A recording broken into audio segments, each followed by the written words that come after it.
So just a quick note on feeding your soil and leaving your soil in a better state than it was when you first started growing. Adding a layer of compost at least once per season. You know, you can always add it more, but at least once is good.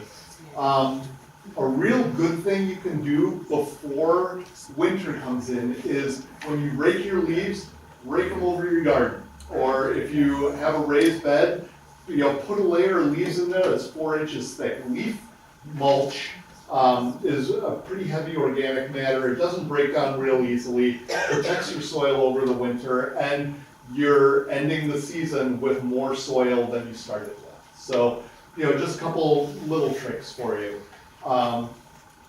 If you can't have just healthy plants. So what a lot of growers try to do is just make sure that their soil is in such good shape, and the plants that grow in there are kind of an afterthought. But it's a good way to do it. You know, if your soil's healthy, then your plants will be. You won't have to think about it. Can I ask you a question? Please. The first one, compost. How much before the actual planting should you put in the compost for like maximum benefit to the soil? You know, I mean, I think, you know, you have to be real comfortable with your compost source, and you're gonna wanna like kind of see what it's made of. But I think adding a layer, you know, 1 inch to 2 inches thick, I think is a great start. But I'm asking when.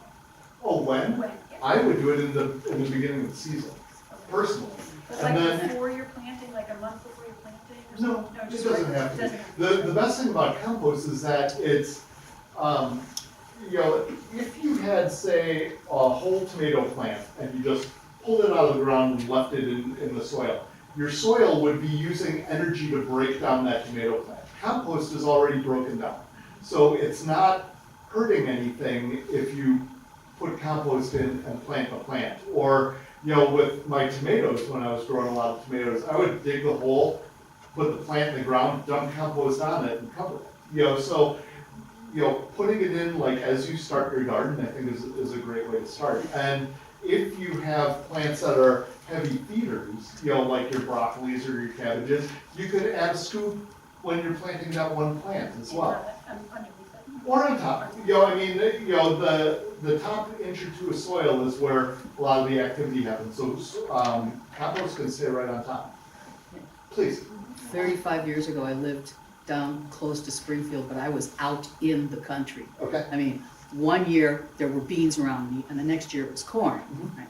And I had like an acre of land, and I think my garden was about a quarter of that, or maybe a third of it. And the first year I was down there, I had somebody till the soil up for me, because it was just a big lawn. Mhm. But the next year, and I had a garden, it was okay. Yeah. And the next year, I wanted to do something for the soil, and I found this guy who had had heart surgery, and he had a couple of horses, and he couldn't clean his horse barn out. Yeah. So I cleaned his horse barn for him in March, and he brought it out on his wagon, and he said, you're gonna burn your garden, nothing will grow this year. That was the most beautiful garden ever. Yeah. And I Horse manure and bedding is some of the best fertilizer there Right, is. yeah, it was Yeah. incredible. Yep. And then the next year was the pumpkins that took over. Yeah. Yeah. No, that's a great point. It's true. Horse manure is great. It is, I'd like to go clean somebody's barn out again. Yeah. Oh, yeah. I get it. Yeah. Please. Yeah, similar to what you just said, I have another take on that, which is that I had a similar experience. I put composted organic cow, composted manure from organic cows on my garden, and for the first time in years and years and years, the plants were twice as tall. They lasted longer, they were more resistant to bugs, but I had been tipped off that you can get the most out of the composted manure if you put it on in the fall. And just let In it the sit fall. over the winter. And the reason why it was such a huge impact is because we use this microbe method of gardening where the microbes make the soil healthy, and it helps the plant roots absorb nutrients, and the microbes get nutrients and, you know, give them to the plants and all that. So since we had put the composted manure down in the fall, it allowed the microbes to just explode all over the fall and winter.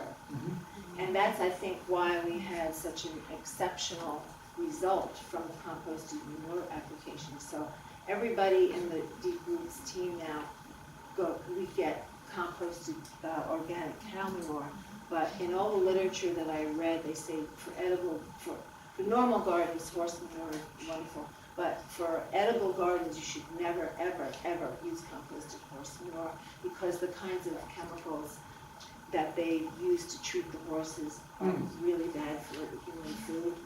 So it's very difficult actually to find composted organic cow manure, and we're working on that now,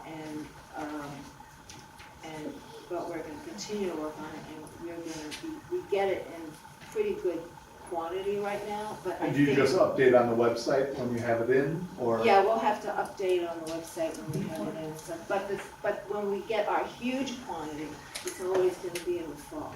Okay. Yeah, and then you have, and if you want to really get the maximum impact, it'd be great to take one of our workshops about soil and preparing the net, because that's when we get into the other amendments that allow the microbes to really go crazy. So if we're not tilling, we just put it on the top? We You put just the put it compost on the top and run a rake over it. Yeah, Then you don't just, dig it in? you don't have to do that at all. Just let it sit What there. about goat or Yeah. sheep Just manure? go, okay, Yeah, it's true. right.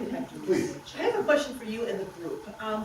I grow herbs and edible flowers in my backyard garden for Yeah, tiny that's what I'm Mexican thinking. restaurants. He wants Yucatan Mexican oregano. I cannot find seeds anywhere. I've spent hours on the internet. Does anybody know where I can find it? Yeah, if you look at, probably Baker Creek He's somewhere, I'm. area. I think I was there. That would be the first Because place I would He look. like moves his, Is I don't think they his have. henhouse. that a Baker Creek? Oh my gosh, Everything is organic and pasture raised. please, I just want to Looking for thank you. source. I thought it was a great presentation. thank you. It's very clear and I think very helpful, so thank you. Thank you.